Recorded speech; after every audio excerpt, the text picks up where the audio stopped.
Hello, and how are you? Today's episode of the Mental Health Hub helps us to look again at understanding addiction so that, as I have always said, we can be able to appreciate what is this cause. Because everything that you are able to understand, then you know how to go about it, either resolving it or trying to cope with it or trying to manage the same. So in this other episode of explaining addiction, I want to look at it from a family systems perspective. Science has been able to tell us that addiction is explained also as a family disease. And that's why you find in families at times, you see some families that addiction looks like it is in the family. It looks like there is a problem in the family that is actually fueling the addiction.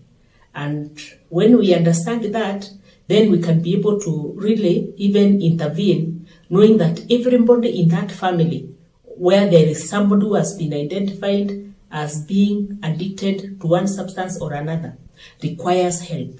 Because each of the members of the family, more often than not, tries to adopt to a way of coping with the person who is chemically dependent in the family, so that each of the family members plays one role or another.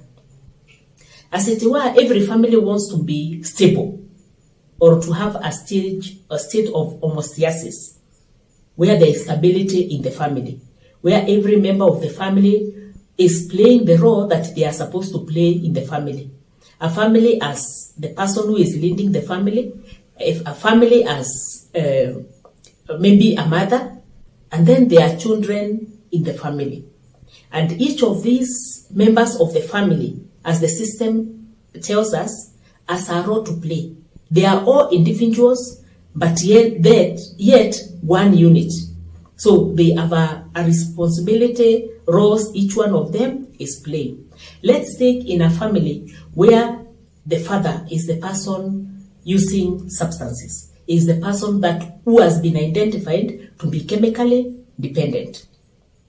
Oftentimes, the role of the father will have somehow to be played because there must be some level of sanity or normalness or normality in the family, even if it is a normal that is not really normal, because somebody is not functioning in their role. So the role of the father oftentimes has to be taken up by another person because the family has to continue. And then you find likely the mother in that relationship or the wife to this person tries to cover up for this other person, becomes an enabler, because they don't want to expose them to the children. You don't want to expose your husband to the children as an addict. You don't want to show the children that their father is not able to provide for them. So you start playing the role that the father was playing in the life of the children.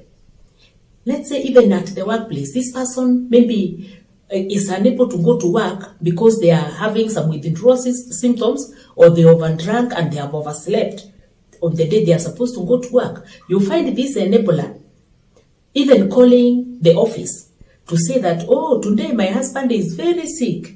Oh, the HR, just understand, my husband is very sick. In fact, I'm taking him to hospital. Or we have just gotten to hospital, he woke up with a very bad headache, or he has been coughing or something like this. So you actually create a scenario to cover up this person.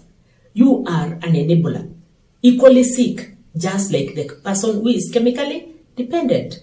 There is hierarchy in the family. The first child of this family may oftentimes try to substitute the role of even the father in that relationship. So they almost kind of become a surrogate husband to the mother. Because to some extent, they have to protect the family. They have to show strength in the family. So this person plays the role of the father, or tries to cover up the mother in the process of this. You find there is this child also who doesn't even seem to care what is happening. Becomes like a player or a mascot, is like the dramatist of this family, to try and make stability. When things are looking very complicated and things are not good in the family, this mascot will try to bring some humor in the family. They become some kind of artists. They become some kind of maybe somebody who brings liveliness in the family. They become a mascot in the family. There is this other child who actually gets lost, doesn't even know what is happening, doesn't even seem to care if we live or we don't live in this home, doesn't even seem to care what is happening in this relationship. So you find that every member of the family plays one role or another. So this family, as it were, all of them are kind of addicted, because this disease of addiction has made them to, each one of them, try to play a certain role to bring some sanity, to bring some stability in this family that has somebody who is chemically dependent. So this is how the family systems, or the theory that tells us family can be understood, addiction can be understood from a family disease. And how does it play in terms of treatment? That is where every member of that family, when this identified person or the person who is the chemically dependent is going for treatment, let's say rehabilitation, all the members of the family need to be treated, each either individually, because each one of them is having one struggle or another. There is a way their life has changed so that they can be able to cope with the disease of addiction, and it can be destructive to these people. That is where you find children of people who are addicted, either some of them becoming truant, they become violent, they join criminal gangs, they become disobedient. Some of them start performing very poorly even at school because they lose concentration. You find some of them even becoming, trying now to survive by fending for themselves. They drop out of school, they start looking for money when they should not. Some of them have to act very maturely, so that there is sanity in the family. And this person, this child, ceases to actually be a child. So they kind of give up their childness so that there is sanity in the family. And this is not a good thing. It actually brings some form of dysfunction. And all these dysfunctions can be seen later in their life. Their lives get affected each in different ways. So that you find a child who actually become addicted because they had a chemically addicted parent, or there was substance abuse in their family.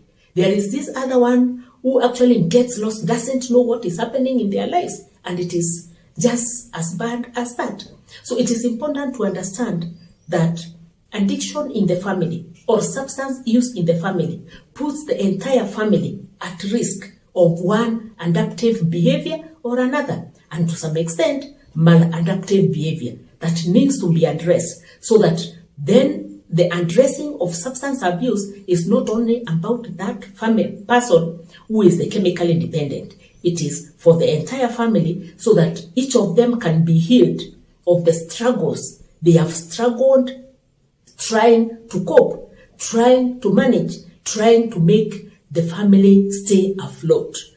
With this understanding, I hope you can be able to see where you are as a family, or where addiction affected you, if in your family there was substance abuse. And therefore it will help you look for a way of getting healed. It will help you see how the other person that probably has gone through this can be healed, and you can recommend them for psychotherapy. Thank you, and see you in the next episode.